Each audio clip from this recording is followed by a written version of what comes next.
And we're live. Welcome, everyone. I hope everyone is doing well and is keeping their distance. Today, we're going to be talking, Vicky's going to be giving us her normal update of the good, the bad, and the ugly. And Vicky, I know you and I have spent a good chunk of this week talking with our clients with regard to should they get out of the line for the ride at Disney and get into the ride next door, or should they stay there? So I'll let you fill everybody in on what your thoughts are and what you've been hearing and what you've been reading. Okay, great. Well, hi, everybody. So we are all anxiously awaiting the approval of this next round of funding. So we're hearing 4 o'clock today by the House, and then the president needs to sign, and then the SBA will open up their systems again for the lenders to apply. So it's a pretty tight timeline, right? And we know that there's about 1 million applications in line, ready to go. So the banks are essentially, anyone that didn't get in last time, they are now starting and pushing through whoever didn't get in last time. So we're really calling this kind of lines waiting or queues with all these banks. There's 5,000 lenders in the game now. Some new ones, I mean, even last week started up. So we had heard about Cabbage and some others like that. And now actually American Express in the last couple of days are accepting applications for PPP. So, and Intuit has been, yeah, they're ready to go. They've been like pounding everybody with email, all the pro advisors. What's interesting is that, even American Express is calling customers and saying, we're ready for, we're accepting applications for PPP. And it's causing mass hysteria, essentially, because when they say that, it sounds like, oh, well, my bank didn't apply for me, I'm going to go here to apply. And really, it's an application for them to then submit to the SBA, which is the exact same application that you did with your bank or your original lender. But what it's causing is people to say, well, I didn't hear from my bank, so now should I go and do it with American Express, or should I do it with PayPal, or someone on the internet said they got a loan through Cabbage, and should I do that? And it's a very hard question to answer. So we know that when the SBA opens up, there's going to be a mad rush, okay? It's going to be used up extremely quickly. So we would never advise you to pull your application from anywhere where you are now, okay? But then the question is, do you apply elsewhere at the same time? What we do know is you're in line with one lender, you're going to be at the back of the line with another lender. So that's one piece of it. But then we also know that if there's a chance that both lenders could apply around the same time to the SBA for your application, there will be a fraud alert and you will get kicked completely out of the system. So that is the risk, and it is very hard to even advise on which way to go because you don't know where in line you are with your original lender. Internally, we are advising our clients to stay where they are and not try to apply elsewhere. And the reason is because of actual conversations that we've had.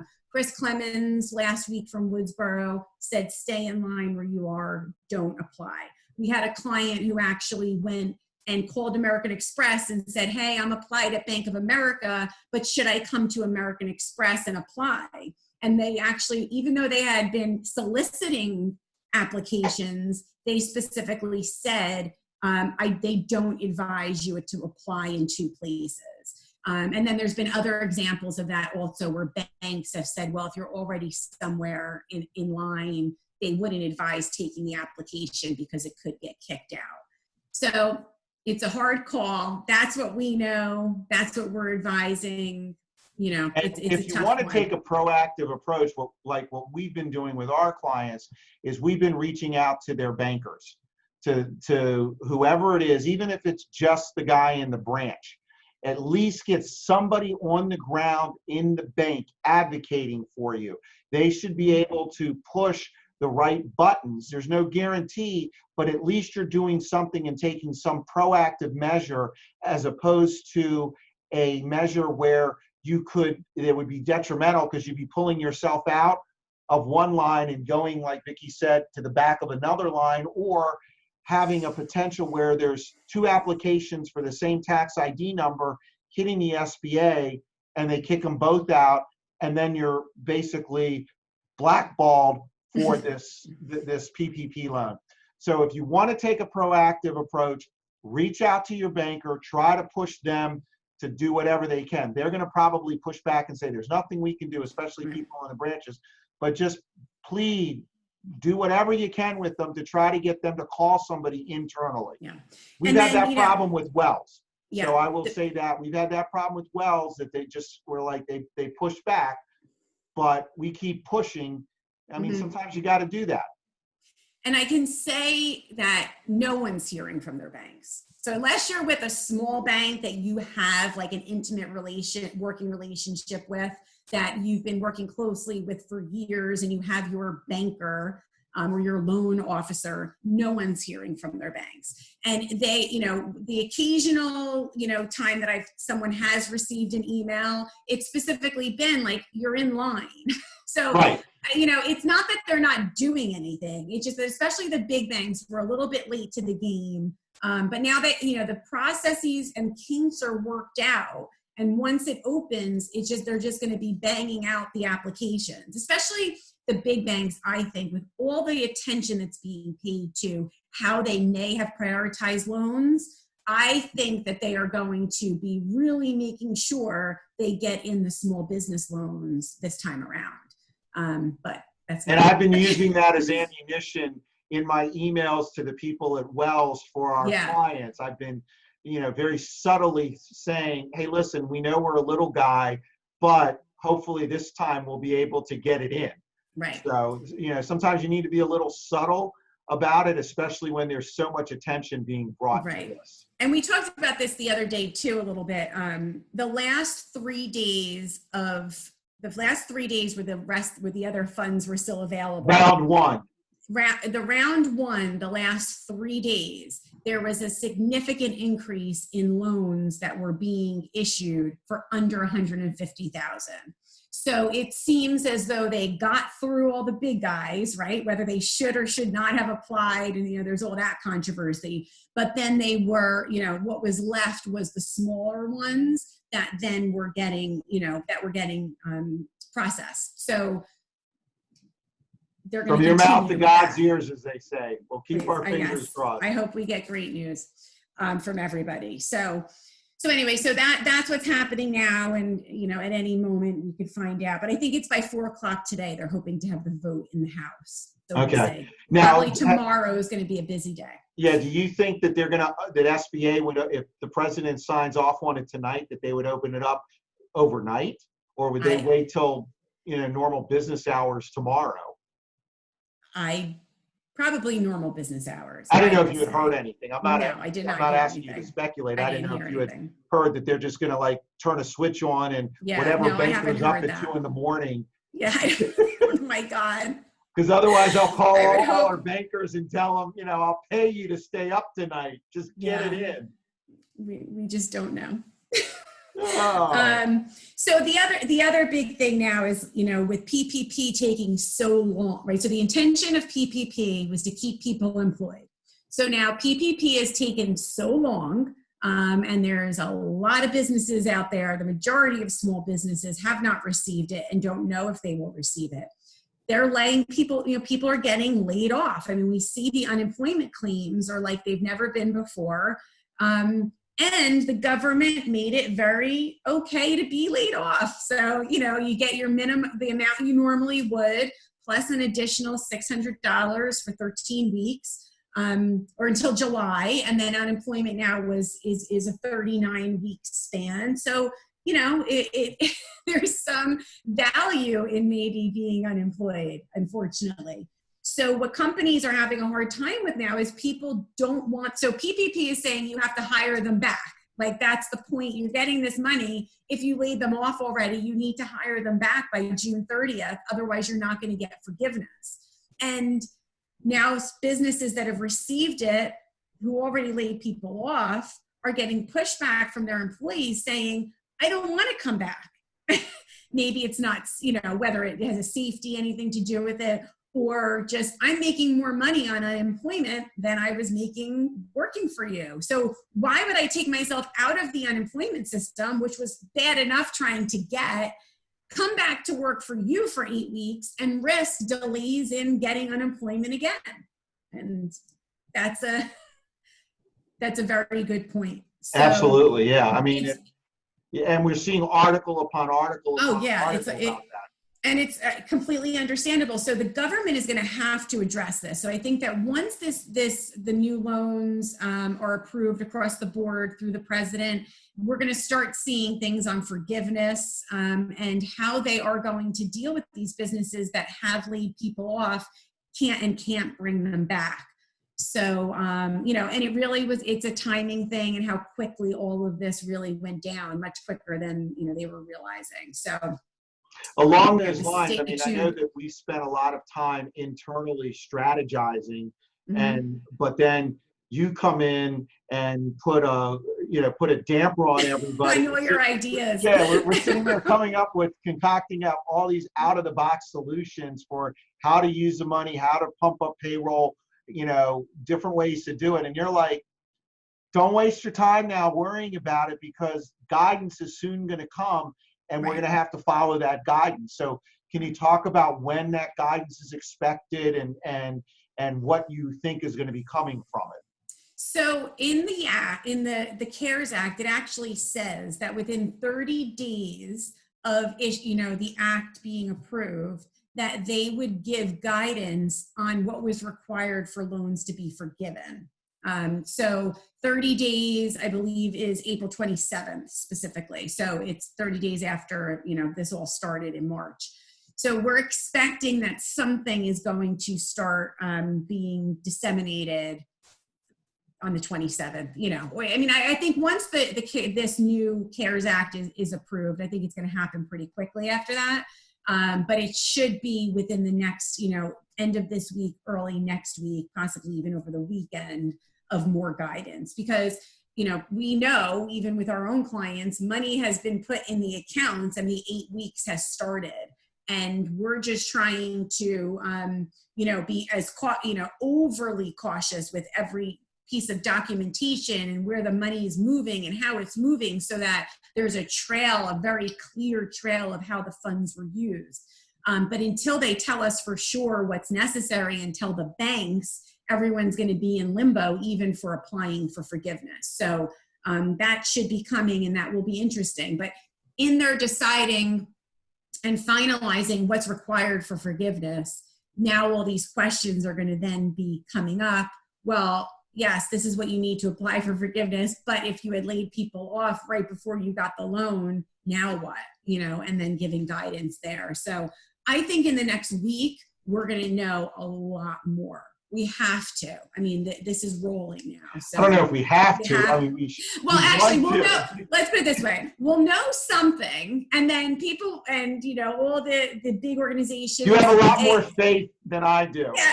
Well, I'm not. Let's put it this way: we're going to know something. Whether Right. that something is enough and doesn't require multiple iterations is another story. But that process of giving us information should be starting, and then we're going to have to just kind of see where that flows for, you know, for individual clients. Absolutely. And we've talked about it, I believe, on other live sessions, but I'm just going to reiterate it again. The approach that we're taking with all of our clients is setting up a separate bank account and putting these PPP funds into that separate bank account. And before any money is used to pay for any expenses, it would go from either directly from that account to the vendor or to the employee, or there would be a transfer from that PPP account to the business's operating account. But what we're telling our clients to do, and what we're doing for those that we do the bill pay for them, is we are actually doing those transfers in the exact amount of each of the checks that are going to be written. It's not group all the checks together and come up with an aggregating out and move it over. If we've got $2,353.33 for rent that a client has, we're going to write a check from the PPP account into the operating account, and then write the check from the operating account out of there. It's a little bit of Yeah. extra work, but at least it'll make it easier to pull all your supporting documentation and match things up and get whatever you're going to get forgiven on, get it approved quicker than having it languish and having back and forth with the powers that be. So Correct. just a little bit, that's just the word of the wise on how Yeah. we're doing it internally with our Yeah. clients. Yeah. So, the last month, I mean, we have been focused on PPP and who's getting funding and who isn't. And it's, kind of unfortunately put everyone in a state of limbo, because where folks needed to be making, fast decisions on their business and how they were going to move forward. This whole PPP process and whether you were going to get the loan or not has stopped some folks from making real decisions about their business, because if they got PPP, that'll change their landscape, for the next two months. And if they don't get PPP, then that's a whole nother set of, of decisions. So I think that, in the next couple of days, it's probably going to be by next Wednesday, mid next week, that these new funds are gone. And I think that, businesses, what we're really going to start focusing on is looking at, you either got PPP and now here's your plan over the next, we've been saying 6 months, but, definitely through September, or you didn't get PPP. Okay. And now what is your plan? And, it may have been that you weren't getting lean and mean, like we were saying. You weren't reducing costs just yet because you thought maybe you had more runway with PPP. And now you find out you're not going to get it. By next week, when now it's time to really solidify those plans and make those really hard decisions over the next couple of weeks. And as we're seeing, I mean, this is not going away, or it's not going to be that suddenly a switch is flipped. And we need to be planning out at least through September of, sales being down, things being, it being a different environment than you're used to functioning in. So I think it's been a little bit of a waiting game, both on what was going to happen with COVID-19, right, as well as what was going to happen with the government funds and bailouts and stimulus and whatever you want to call it, right? So now we're going to know, and we certainly know more on the, COVID side of it. And now we have to really be, really strategizing going forward and just dealing with what the real true scenario is. So along those lines, as you and I talked about, we're going to start moving the focus of our Facebook Lives into tactics and strategies to use in this survive phase, which could be 30 days, 60 days, 90 days. And we'll be talking generally about those types of strategies or tactics. Also, we've been toying with the idea, and we'd love to hear from people in the group, to put together small groups of 10 people, to put them in a little bit of a mastermind group or a group coaching session where we're focusing in on their concerns and their strategies over the next 30, 60, or 90 days. So if there's some interest there, please let us know. As we start to develop that, we'll put it out to the group, and we'll gauge the interest, and we'll see what we can do there. But they would be more specific to the people within that group. Won't be anything. We won't do it industry specific. We'll do it industry agnostic, so that we get ideas from different industries if possible. So, but you're going to keep us posted. You're going to be burning the midnight oil between now and May 1st to learn all that you can to give us this guidance on how to use the money and how it's going to be forgiven and what we need for supporting documentation and all that. Absolutely. Am I right? We got you for that. You are right. All right. So we can all rely on you there. Yes, So, absolutely. Hey, Jackie, any questions? No, there's no questions. Okay. Great. No problem.